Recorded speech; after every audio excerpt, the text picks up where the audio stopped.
November 17 பள்ளிகள் விடுமுறை. எந்தெந்த மாவட்டங்களில் தமிழகத்திற்கு மிக கனமழை அலர்ட். தமிழகத்தில் மிக கனமழை எச்சரிக்கை விடுக்கப்பட்டுள்ளதால் பொதுமக்கள் எச்சரிக்கையாக இருக்குமாறு கேட்டுக்கொள்ளப்படுகிறது. பல்வேறு மாவட்டங்களில் பள்ளி கல்லூரிகளுக்கு விடுமுறை விடுவதற்கு வாய்ப்பு இருப்பதாக தெரிகிறது.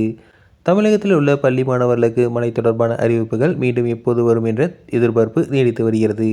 ஏனெனில் வடகிழக்கு பருவமழை கடந்த அக்டோபரில் ஆட்டம் காட்டியது. பல மாவட்டங்களில் கொட்டி தீர்த்ததால் நீர்நிலைகள் நிரம்பி வழிந்தன.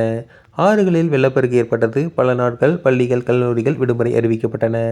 நவம்பர் தொடக்கத்திலிருந்து அவ்வப்போது மழை எட்டி பார்த்தாலும் விடுமுறை விடும் அளவிற்கு எதுவும் நடக்கவில்லை.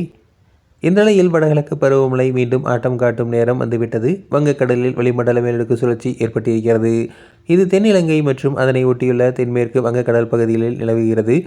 தென்மேற்கு வங்கக்கடல் பகுதியில் காற்றழுத்த தாழ்வு பகுதி உருவாகியுள்ளது. இது மேற்கு வடமேற்கு திசையில் மெதுவாக நகரும் என்று தெரிவிக்கப்பட்டுள்ளது. குறிப்பாக அடுத்த 4 நாட்களுக்கு பல்வேறு மாவட்டங்களில் கனமழை பெய்யும் என எச்சரிக்கப்பட்டுள்ளது.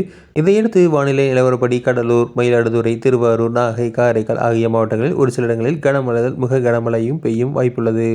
இதையடுத்து தஞ்சை, புதுக்கோட்டை, சிவகங்கை, ராமநாதபுரம், விழுப்புரம் மாவட்டங்கள் மற்றும் புதுச்சேரியில் கனமழை பெய்ய வாய்ப்புள்ளது. மேலும் இன்று தூத்துக்குடி, நெல்லை, கன்னியாகுமரி, செங்கல்பட்டு, விழுப்புரம், காஞ்சிபுரம் ஆகிய 6 மாவட்டங்களில் கன முதல் மிக கனமழை பெய்யக்கூடும் என எச்சரிக்கை விடுக்கப்பட்டுள்ளது. எனவே இந்த 6 மாவட்டங்களில் பள்ளிகள் கல்லூரிகள் விடுமுறை விடுவதற்கு அதிக வாய்ப்புகள் இருக்கின்றன.